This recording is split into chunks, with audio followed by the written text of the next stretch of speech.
Hello, welcome to Safe Work Practices during the ongoing COVID-19 pandemic.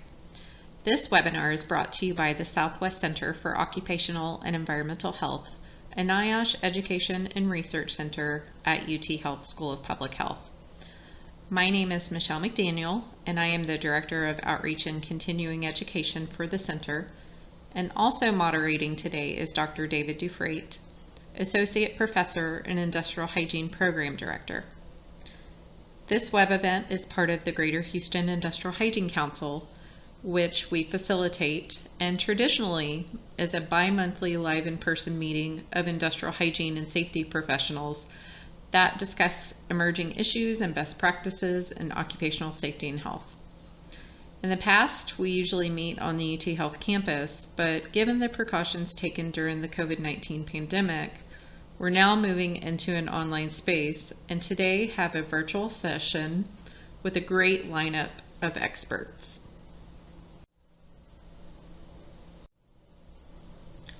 First up is Dr. George Delclose on COVID-19 overview and current trends.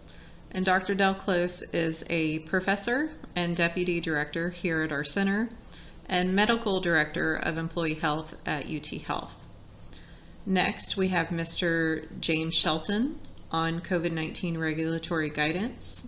And Mr. Shelton is a compliance specialist at the OSHA North Houston office. Then we have Lynn Sessions and Ashley Grant, who are both partners at Baker Hostetler, who will be discussing COVID-19 labor and employment.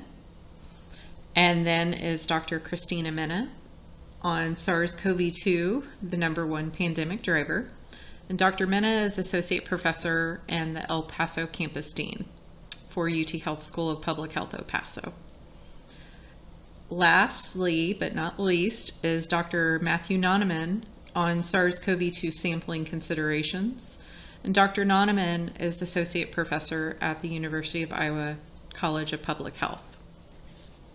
So for those that attended the live event, if not already done, please make sure you completed the evaluation using the email sent to you, using that link within that email as to provide feedback and gain your certificate of attendance. So now we are going to turn it over to Dr. Delclose. Use some basic principles, but I'm just going to describe the different tests available, the pros and cons, and then we'll open it up to question and answers if that's okay with everyone. So first slide, please. So the New York Times is a very good resource for daily numbers, and this is as of yesterday, although the rest of my slides are as of today. The picture worldwide is that we are nearing 40 million cases and over 1 million deaths. In the United States, we are almost at 8 million cases, and that represents, we're now above 50,000 new cases a day, which represents a 21% change over the last 2 weeks, so in the wrong direction, up. And at the same time, though, deaths, even though they are increasing, appear to be stable in terms of the rate of increase at around 216,000. Next slide. The devil's in the details, though. For Texas, these numbers are a little bit more encouraging. The overall number of new cases in Texas for the last month or so had been relatively level in terms of rates of change, although in the last week they are starting to creep up again. At the same time, though, fatalities, rate of change of fatalities, has been going down. So that tells us a lot of things. It points to who is more likely to get the infection. It's typically going to be groups that are younger and that are not as prone to dying from COVID, even though that doesn't mean that they are immune from COVID, from dying from COVID. So we'll take a closer look at this in a minute. Next slide. Those state numbers vary, of course, from county to county and city to city. If we look at the same number of daily cases for Texas and the line indicates the 7-day moving average, and we plot them on the different reopening and then closing measures that have been implemented ever since March 1. We see that certain measures have been associated with important increases in number of cases. So, for example, in March is when we started counting, but really the shelter-in-place order for Texas didn't really start until April 1. And you notice that over the next 2 weeks, and every time you make an intervention, you've got to wait about 2 weeks, which is the maximum incubation period between exposure and development of disease, so that you can see if that intervention is having an effect. So on April 1, the shelter-in-place was enacted, and that was because the number of cases had started taking off. And you see that in the subsequent 2 weeks, that leveled off, that rate of increase. And then on May 1st, the governor began phase 1 of reopening, which was just very few things, minimal reopening of restaurants to less than 25% capacity, and things like that, curbside delivery for supermarkets, etc. And that didn't appear to have much of an effect on increasing cases. They were still level, but in mid-May, the phase 2 reopening, which allowed more restaurants to open, even some bars to a certain extent, began. And you can see that starting at around June 1, at about the 2-week mark, there was a rapid increase. It also coincided with phase 3 of his reopening, dramatic increase. And we faced in Texas what has been the biggest and the worst surge in cases that lasted throughout the month of June and the better part of July before we started seeing a change and decreases. And that was because some measures some of the reopening measures were put on pause. And so the numbers began to decline. And in September and October, we've never gotten really back to our baseline, but they did level off, and that led to some more reopening in the last couple of weeks, with restaurants now up to 75% capacity, bars just being allowed to reopen as of a few days ago, and we will see where it goes. But look at the tail end of that 7-day moving average. You see after October 1 that it's starting to creep up again. We'll look at it in more detail here in a few slides. Next slide. There are important parameters to follow when you're looking at rate of change of disease and whether the infection is spreading or not. And one of these is what's called the RT estimate. Some people call it the R naught value. Basically, an R naught value of 1 means that an infected person is likely to infect, on average, one other person. If the R naught is less than 1, that means that one infected person is likely to infect very few other people. And if the R naught is 2 or 3 or 4, the higher the R naught value, the more number of people on average that a single case can spread the infection to. You'll see that as of the most recent data in Texas, we are at an R naught value of 1.09. That means we're a little bit above 1. So that anything above 1 favors spread. Last week, we were below 1. So we need to look at these changes in R naught values because they are harbingers of the spread. So going above 1 is not good. It's not as dramatic as at the very beginning when it was 2 or 3, but it's not going in the right direction. Next slide. Now, some people say, well, we're having more cases because we're testing a lot more. And it is true that we are finally testing a lot more. Still not where we should be, but a whole lot better than we were several months ago. Our biostatisticians at the School of Public Health at the University of Texas have developed a dashboard that I would encourage all of you to take a look at when you get a chance. The website is called www.texaspandemic.org, all one word, and they plot some very interesting statistics. One of the things that they have been following since the very beginning is this issue of whether increases in cases are due simply to more testing versus an actual true increase. And so what you see, the blue line tells us the number of tests. This is over since about July, and you'll see that there's been a slight but steady increase in the availability of tests and tests that are performed. The orange line, on the other hand, indicates the number of confirmed cases, so the number of positive tests.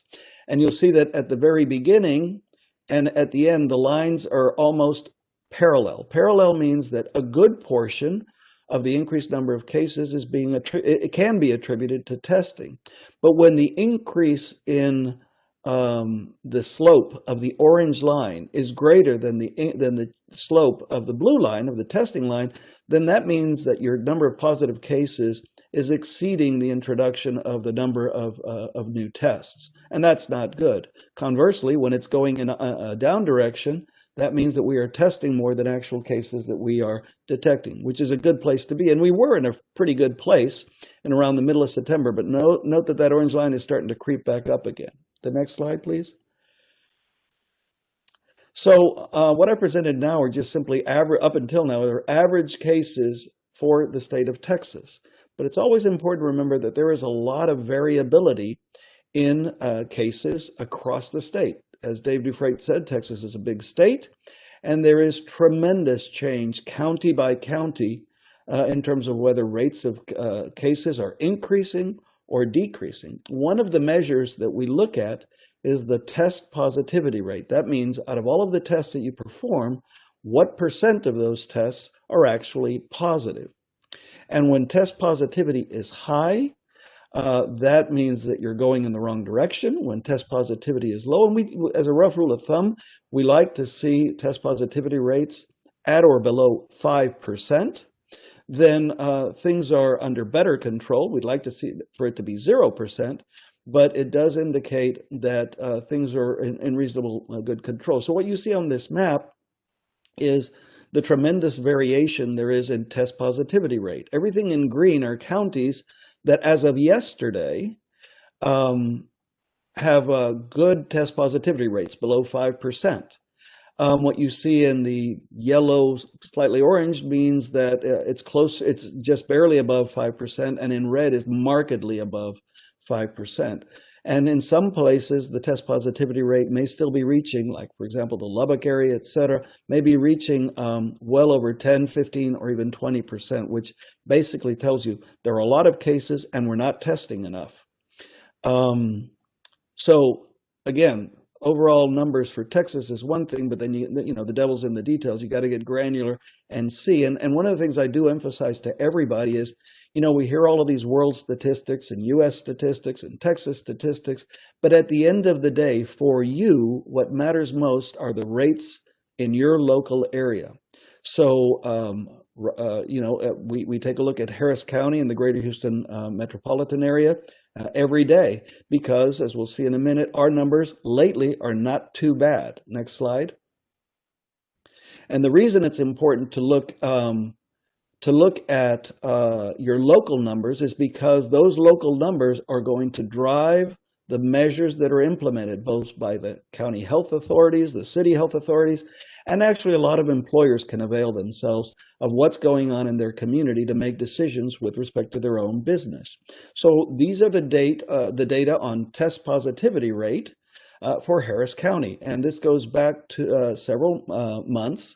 You'll see that in Harris County, it tended to parallel what was going on in the state, with increases in between March and April, then a decrease, and then a marked increase in July and June, latter part of June, July, and then spilling into August. And then since then, there's been a steady decrease. So right now in Harris County, our test positivity rate is around 6%. That's not where we want it, but it's better than 10%, right? So, so we still have some work to do, but as of yesterday, we were at 6%. The problem is that the trends are projected to change, as we'll see in a minute. Next slide. Talking about looking locally in Houston, particularly, I take a lot of close looks at what is going on in our medical center, the Texas Medical Center, which really houses a number of health systems that also have hospitals that are outside the physical location of the Texas Medical Center and are all over the greater Houston area. And so, for a number of months, the Texas Medical Center, this consortium, has been following a set of key indicators. Up until now, I've just been giving you numbers of cases, positivity rate, deaths, but there is a very important aspect that I have not mentioned until now, which is hospital capacity. We've all seen the stories of what happened in Europe, in Italy, and in Spain, and to a certain extent in Washington State and in New York, when hospital capacity was stretched very, very thin and had difficulties accommodating patients with COVID that needed to be hospitalized, and especially those with the most severe forms of the disease that needed ICU care and maybe even mechanical ventilation. Resources were stretched incredibly thin. And it's not only material resources like numbers of ventilators or beds available. The other important resource is sufficient healthcare workers to man those ICUs and those ventilators and those hospital beds. And so when they are stretched thin, the quality of hospital care falls, death rates and complications increase. So at the TMC, we follow a combination of local statistics as well as hospital or health system specific statistics. And as of 2 days ago, probably should have updated it for yesterday, but if we look at, one of the things we look at is the R naught value, the RT value, and you'll see that for the greater Houston area, it's 1.16. Remember that I said it was 1.06 for the state. So that's something we need to keep an eye on, because our test positivity rate locally is a little bit higher than the state average, and it's above 1, which means that the virus is spreading. And more worrisome is the comparison to last week. Last week we were below 1 at 0.98. And that means that one person spread it to less than one other person on average, and now we're above that. So that's an indicator that that we need to keep an eye on. We also look at our own positivity rate. Remember that I said that for the Houston-Harris County, it's around 6%.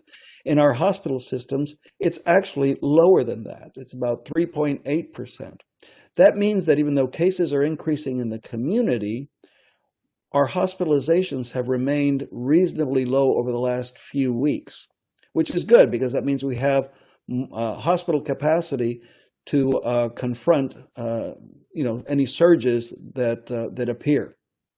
In terms of the greater Houston area testing positive, as of the 13th, there are about 670 new people, and that compares to that's a big increase from the previous week, 412. It's better than last month, but it's a significant increase from last week. So that points to some things that are concerning, that we may be, instead of turning the corner, we're turning the corner in the opposite direction. We're going back, and we may be seeing the start of a surge.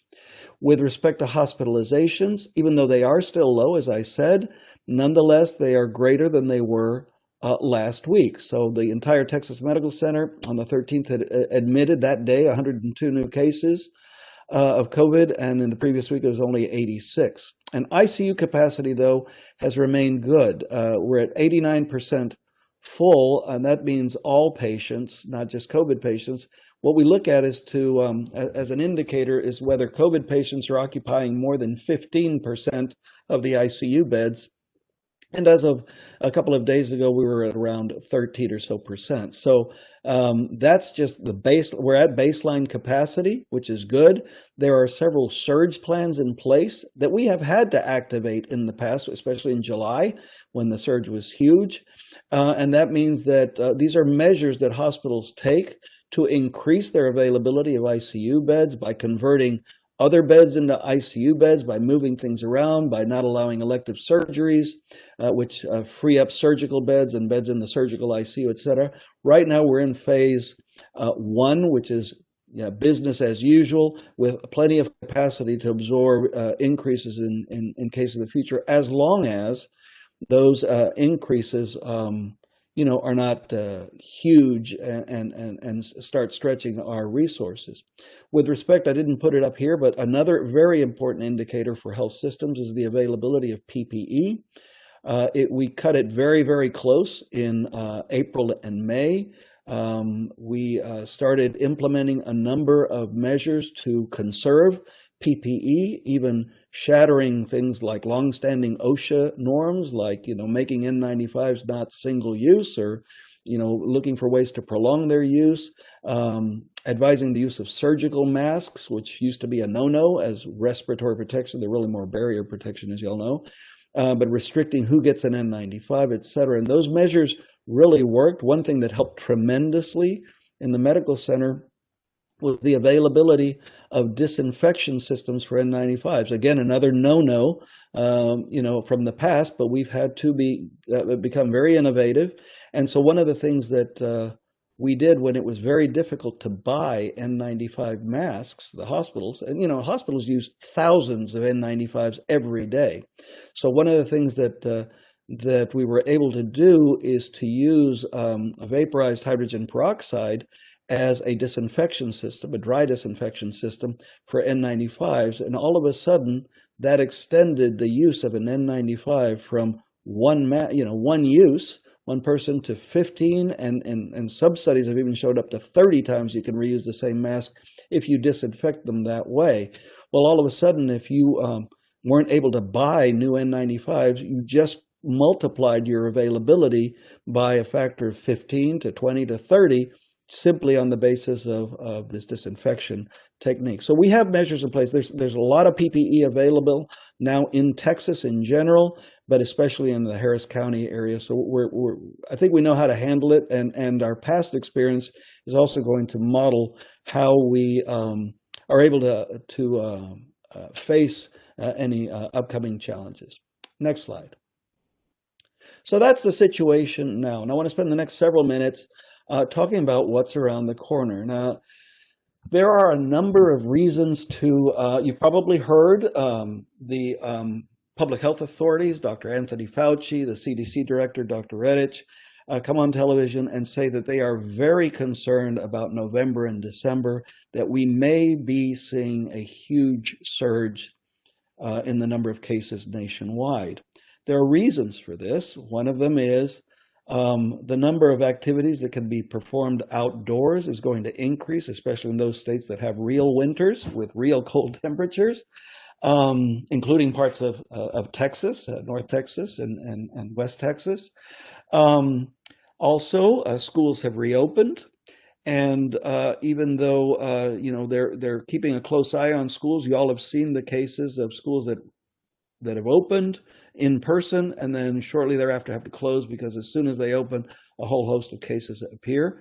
That is likely to persist, and especially as schools are moving from remote teaching progressively to in-person teaching. So the Houston Independent School District is supposed to start in-person classes this coming Monday. It is one of the largest independent school districts in the country, and we will see how that goes. It's something to keep an eye on.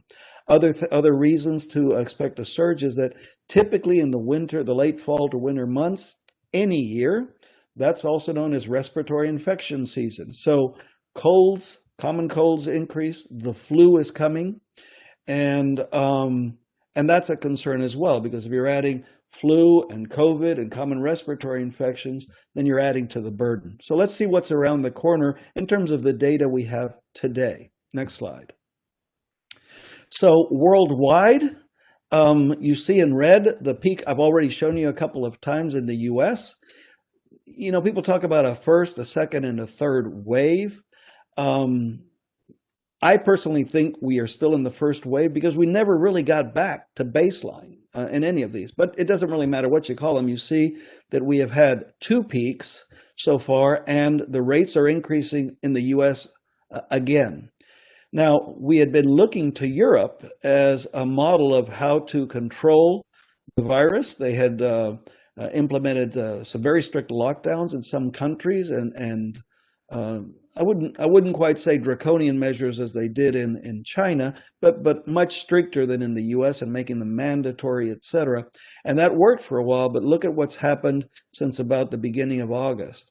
Rates in Europe, and this is the European Union, are now at the same level, and as of yesterday, even a little bit higher than in the U.S. This is the number of cases, new cases per million residents, the daily average.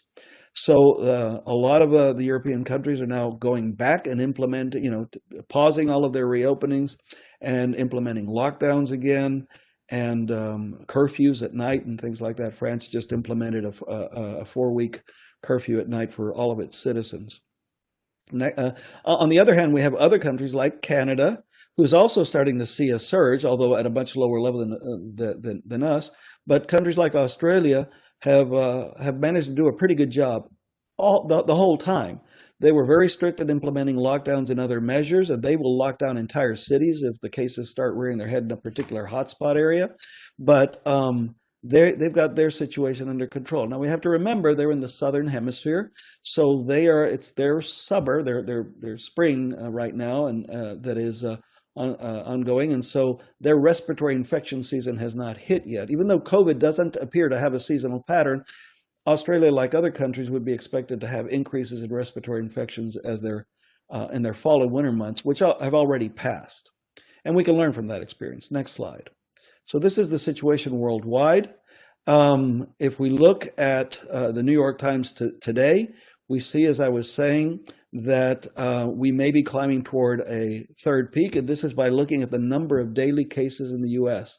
In mid-July, the U.S. had an astounding number of new cases per day at around 67,000 new cases per day. We managed to get that down to around 30,000, which is not great, but it's a lot better than 67,000, and things were looking pretty good.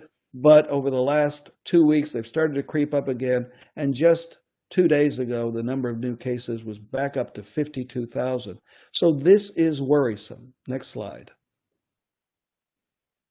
And it's worrisome not only because it is affecting the average numbers, it's also affecting the distribution of these new cases. So, when you read the paper, sometimes over a period of weeks, you see that the states that had it under control now don't have it under control. States that were having alarming increases now have it under control, and it keeps going back and forth. But if we look at the trends and the geographic distribution of where the new cases are, and we map them to the peaks that we've had so far, and then to today, we see something that is concerning. So the April peak was based on cases occurring primarily in the New York area, in the southeastern United States, and in Louisiana. Not even Texas was much on the map at that point.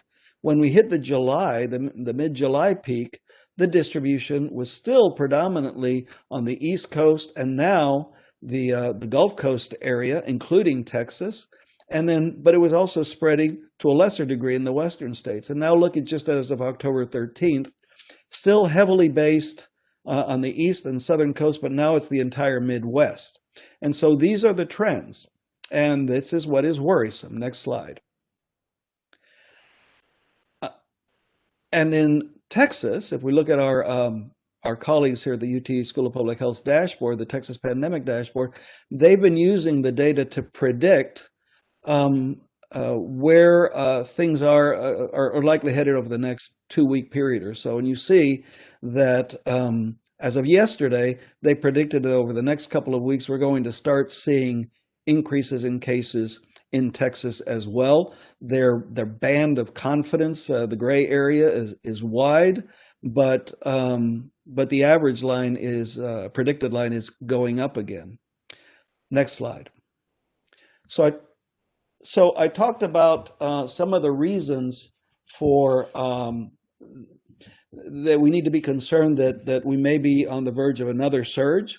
I want to focus in now on a particular situation, which I know is interested a lot of folks, and that is the coincidence of flu season, traditional flu season, with with COVID, and what is it going to look like?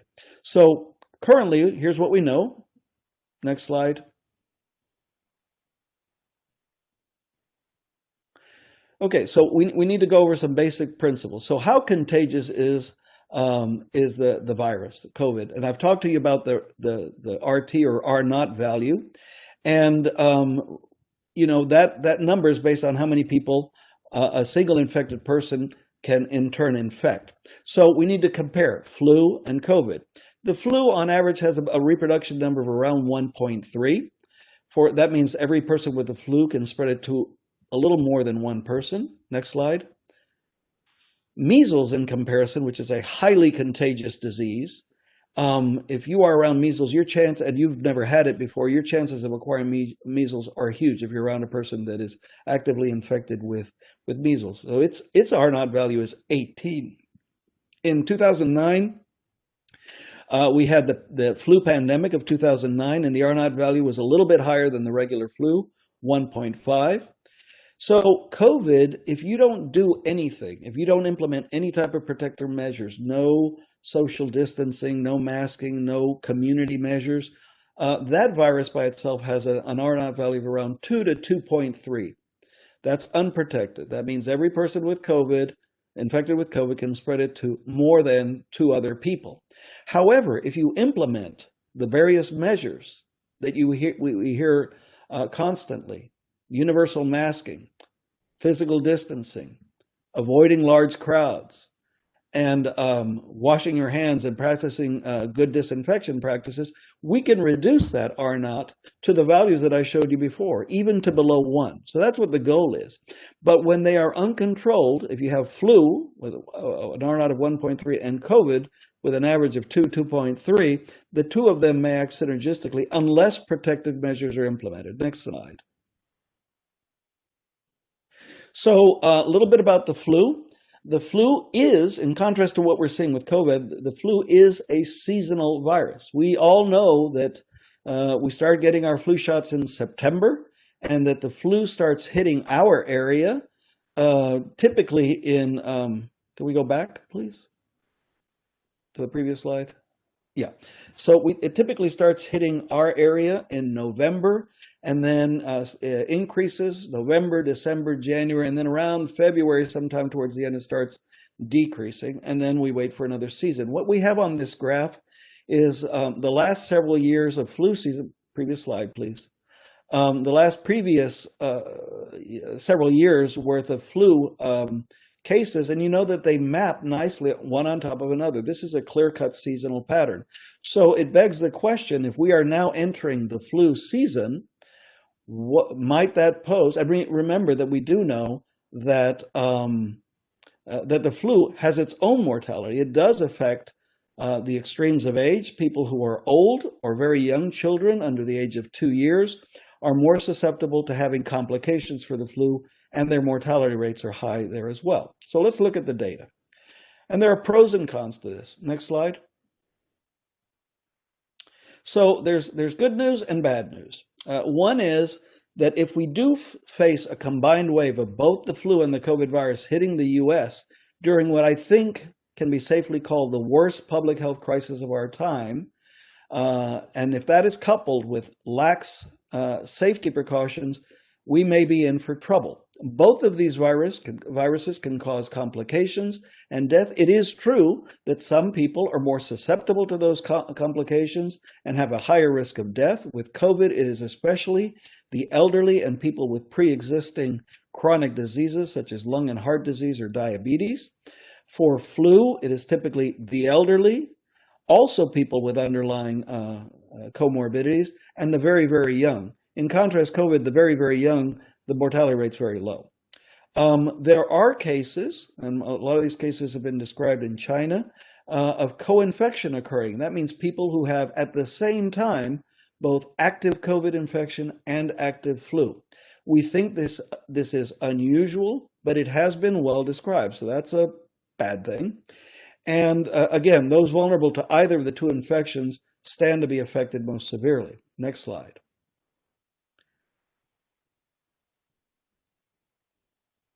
Next slide. Yeah. However, there are some reasons for optimism So we do know that for both viruses, strictly adhering to proper PPE and the safe precautions that our public health agencies can have been promoting consistently may lead to substantial reductions in both infections. As a matter of fact, we can look at Australia. Remember, Australia's in the southern hemisphere, so their flu season is already pretty much gone. And what they saw in Australia is a reduction in confirmed flu cases of around 70%, which is phenomenal. It's phenomenal. Unfortunately, because they had so few flu cases, they aren't able to tell us how well this year's flu vaccine is going to work because they didn't have enough cases. Usually we rely on the Southern Hemisphere countries to tell us how well it's working. Then, we could extrapolate that to our flu vaccine here in the U.S., which is based on their findings. However, Australia's community measures to protect people from the spread of the virus are much stricter than in the U.S. Another good point is that there is treatment for both infections. For the flu, we have a flu shot that, even though it's not 100% effective, it can be in some years substantially effective. But even if you do get the flu, whether you had the vaccination or you didn't, we also have treatment for flu with Tamiflu, for example, Ostelmavir, and some nasal flu prophylaxis and treatment as well. For COVID, we don't have any specific treatment to cure the virus, and as we know, we don't yet have a vaccine, although the work in progress is very promising, that we will have an effective and safe vaccine relatively soon. There are some treatments, at least for severe COVID cases, have been shown to alter the course. So things like steroids or remdesivir and possibly plasma antibodies are showing some benefit in treating patients. Typically, it's going to be the patients with the most severe cases. And for both flu and COVID, and based on prior experience with all vaccines, we know that if we are able to achieve mass population vaccination, that can further decrease the burden of disease and get us closer to what everybody's been hearing about on the news, which is the attainment of herd immunity. But typically for herd immunity, we're looking at levels in the community of around 70 or 80% of the population being protected before the remainder of the unprotected population can benefit from that protection. If we did not, right now we don't have a vaccine, and so if we look at the prevalence of people who have had COVID already and have a certain amount of immunity because they had it, it's nowhere near that 70%. At best, it's around 10% in those countries that have conducted community-based seroprevalence studies. Next slide. Okay, and now just very quickly, and more as a reminder, because I think all of y'all have heard of many of these tests already, but sometimes it's confusing because you hear about PCRs, you hear about rapid tests, you hear talk about antibody tests. Let's just do a very quick review and then I'll open it up to questions. So next slide. So the testing options that we have, go ahead and click through. Yeah, there you go. Keep going. Okay, so back. One slide. There. Okay, so in general, tests either measure the presence of virus or parts of the virus, or they measure the body's response to the virus. Those tests that measure the virus are subdivided into two types. One that's called the PCR test. Some people call it molecular test. These test for the actual genome sequence that is specific to the COVID virus, which is SARS-CoV-2. And then there are other tests that just test for some of the proteins that make up the virus, but that could also be present or not present in other viruses as well. Antibodies reflect the body's response to an infection with the COVID virus. And so it's what our body develops. And typically these are proteins, but they are proteins that we produce. They don't reflect the virus itself. Next slide. So The testing up the problems with the PCR. Looking now at the viral testing options, the most accurate test out there is the PCR test. This is the one that involves actually taking a deep nasal swab, what we call a nasopharyngeal swab, and then sending it to a specific lab. It's not something you can plug into a machine right there in your clinic and get an answer in a few minutes. And it is the most accurate in terms of sensitivity and specificity because it checks for the actual virus, the actual SARS-CoV-2 virus in your body that is present at the time that you test. Antigen tests, however, only check for certain proteins found on the virus. That allows them to be what we call point-of-care tests. These are tests that can be run in a machine, sometimes even in a clinic, and you get an answer within a few minutes. They both have their pros and cons. Next slide. The antibody is always a blood-based test. And so it checks for the body's response, as I was saying, which means it's checking for past exposure to the virus. And if you have antibodies, if you've been able to generate it and they are detectable, that simply tells us that at some point, generally in the past, you have had the COVID infection, even if you weren't aware of it. Next slide. So pros and cons of all of these tests. The PCR test, which is, again, the best test available, the cons are that it involves this deep nasopharyngeal swab, which can be uncomfortable.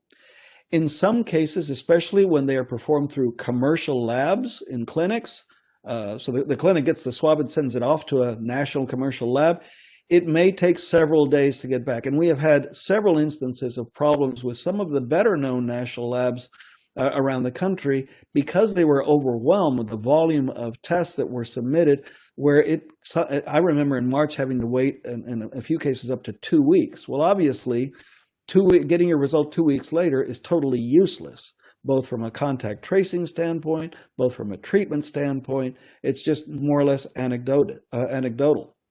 So it's now that same test in other centers can be obtained within a few hours. So for example, at UT Health, the tests that we do, which are sent to our pathology department, I can get PCR test results back in about 6 hours and certainly within 24 hours. So that's important because I can make decisions based on that quick turnaround time. And again, the PCR is the best test. It's the most sensitive test. Next slide. The antigen test also requires this deep nasopharyngeal swab, although I can tell you that some pharmacies, some large national pharmacy chains, are asking the people that show up to be tested to obtain their own nasal swab, and they're not going the full distance all the way deep because it's hard to do it on yourself, right? So they are getting just sort of what we call anterior nares or anterior nose samples. There's a downside to that in that you may not get enough specimen or enough virus on the specimen, so that leads to false negatives. But it does have some utility. It is less sensitive than a PCR test, but if it is positive, you can be pretty sure it's positive. So, false positives are less common, but false negatives are the concern with antigen tests. And again, the advantage is you can get the results back within minutes, some of them within 15 minutes to hours. Next slide. And as for the antibody test, again, it doesn't tell you if you have the infection at the time of testing. It tells you if you have had it in the past. There's for other infectious diseases, having detectable antibody is synonymous with having developed immunity to that infection. Some of that immunity may be short-lived. So, for example, with the flu vaccine, we know that it confers immunity, but since the virus changes its characteristics every season, we need to get revaccinated every season because that immunity only lasts one season typically. For others, like measles, once you've got the immunity to it, it is lifelong. Well, with COVID, we really don't know yet. We don't know what a high antibody level means. It is likely that people who have had, and I would say I'm almost 100% certain of this, that people who have had the infection are left with some immunity. And the reason I'm able to say that is because out of the nearly 40 million cases in the world, only a handful, and when I say a handful, I mean a handful, 5, have been reported in the literature as getting the infection again. So reinfection, which at this point in time, with about 6 to 8 months of experience, appears to be very, very rare. Now, we don't know if that's going to change in the future because that immunity may wane over time. We do know that sometimes antibody levels disappear. But when they decrease or disappear, we don't know if that means that you've also lost the immunity. There are some infections like hepatitis B infection where you get the shot, you can measure antibodies, but over a period of several years, those antibody levels disappear, and yet your immunity persists. So the jury's still out. There is likely to be immunity. That's a good thing from having had the infection, but we don't know how long it lasts. And that's also going to impact the vaccine because right now, if we do develop, or once we get that effective, safe vaccine, we don't know how long the immunity conferred by the vaccine is going to last. Next slide. I think that was my last one. Yes. Okay, so we still have about 15 or so minutes for questions, and I'd like to open it up, please. Thank you, George. So we'll wait a little bit here for people to type in any questions. I'll go ahead and throw one at you. Just to touch a little bit further on what your comments on the vaccine development. We heard in the news a couple of trials have been put on suspension. Could you talk about that? And if you could look into the delclose crystal ball, kind of comment on when you think something might be coming out. Right. Okay. So remember, these are we're talking about.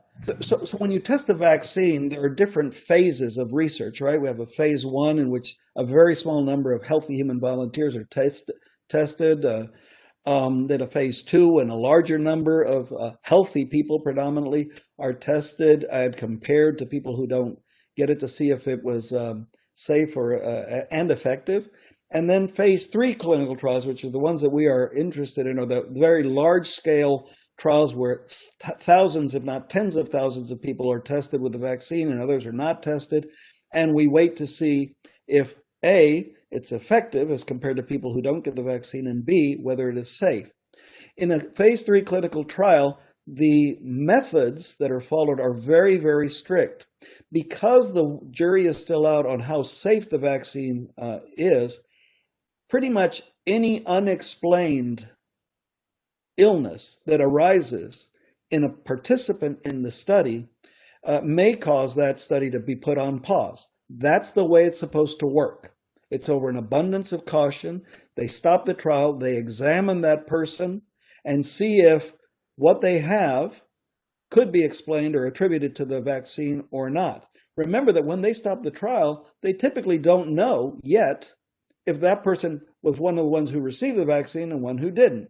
So there have been, the first trial was the AstraZeneca trial in the UK and also in the US that was stopped because one person developed a case of what's known as transverse myelitis.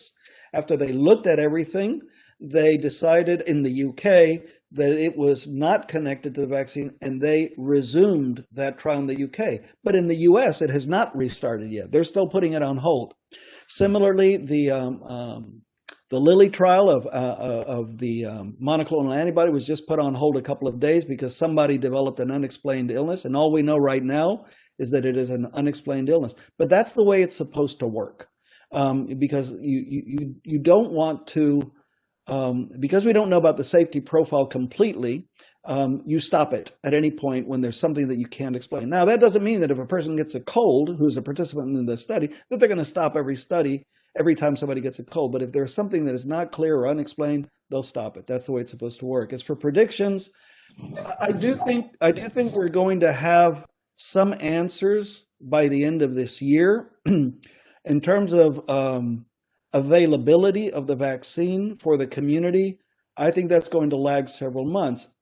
Not, because even though pharmaceutical companies are already prepared to start cranking out whatever vaccine is accepted, we're talking about hundreds of millions of doses that are going to be needed. And that's going to require some careful thought in society as to who gets it first.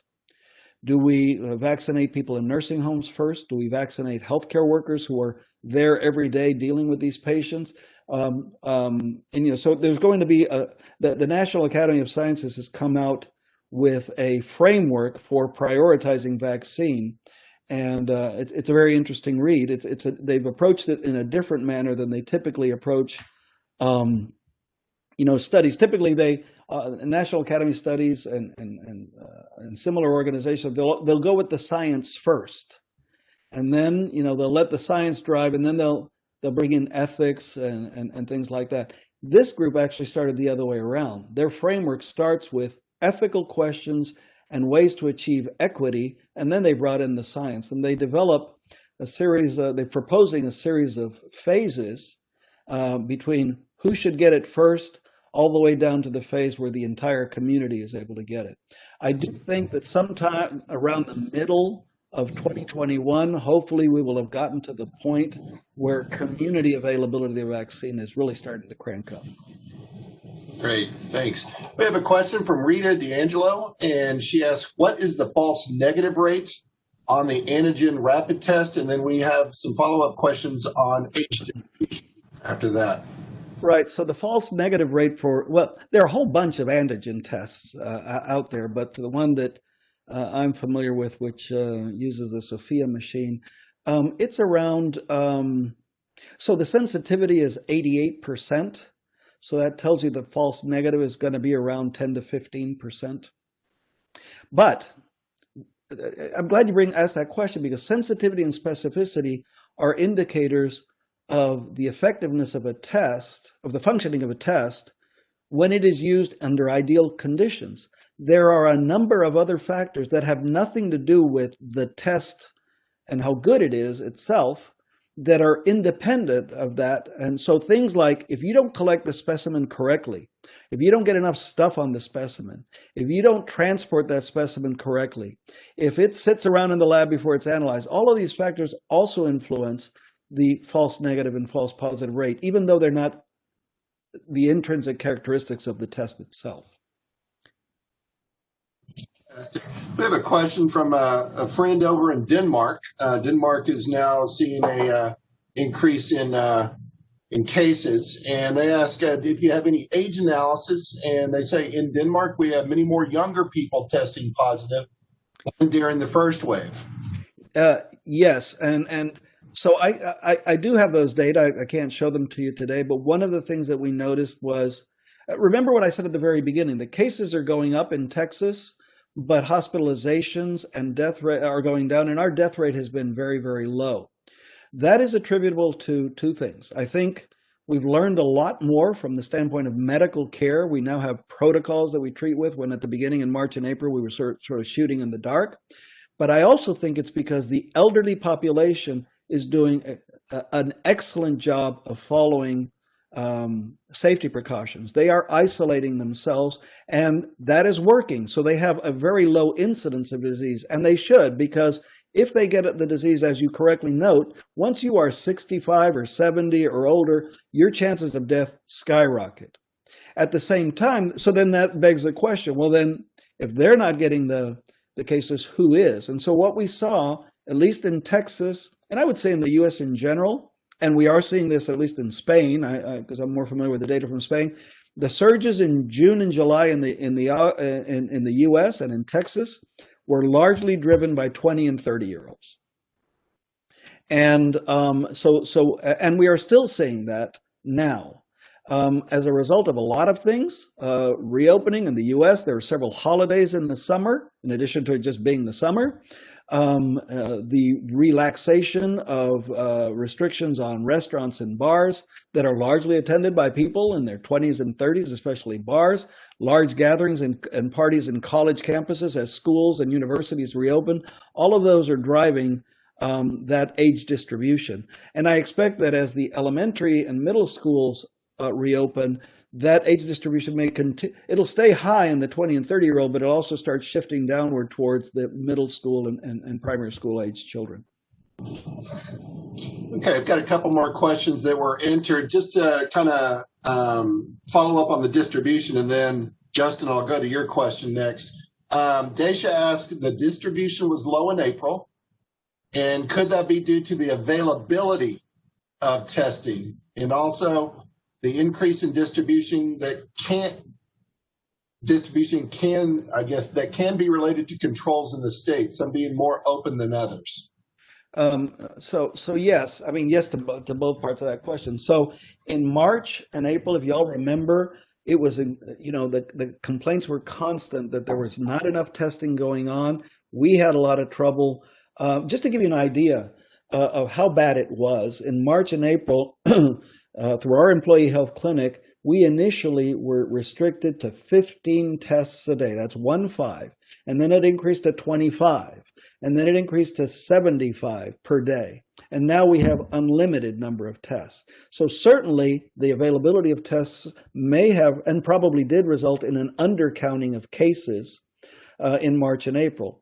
However, they probably did not result in an undercounting of cases that required hospitalization, because those folks go to the hospital if they're really sick, and the hospitals by and large had tests available and sooner or later were able to administer to their patients. And yes, the surges in the U.S. are, I think, largely tied, and I don't want to get political here, but they are largely tied to the lack of uniform and consistent messaging from our public health authorities and the lack of national measures. In Europe, when it worked, the national measures were pretty strict and they were followed everywhere. We don't have that. We have a tremendous variation state to state in the degree to which states open, don't reopen, enforce masking, don't enforce masking, et cetera. And that certainly contributed to the numbers we saw in the U.S. Okay.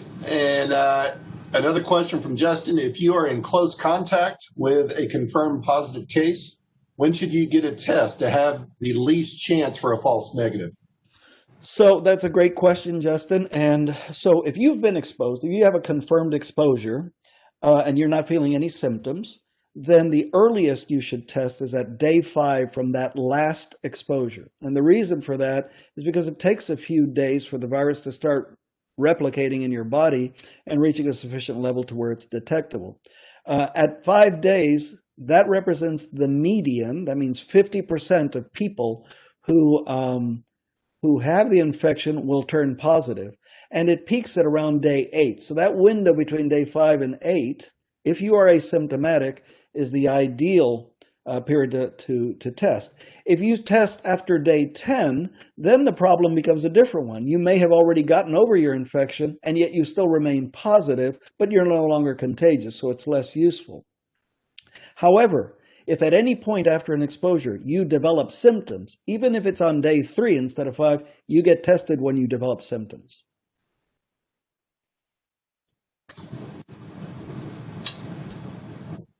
All right. Outstanding presentation, George. I love your slides. Thank you. Very nice information. So I don't see any more questions on here. We're doing great on time. I have 9:57, and our next speaker is scheduled to present in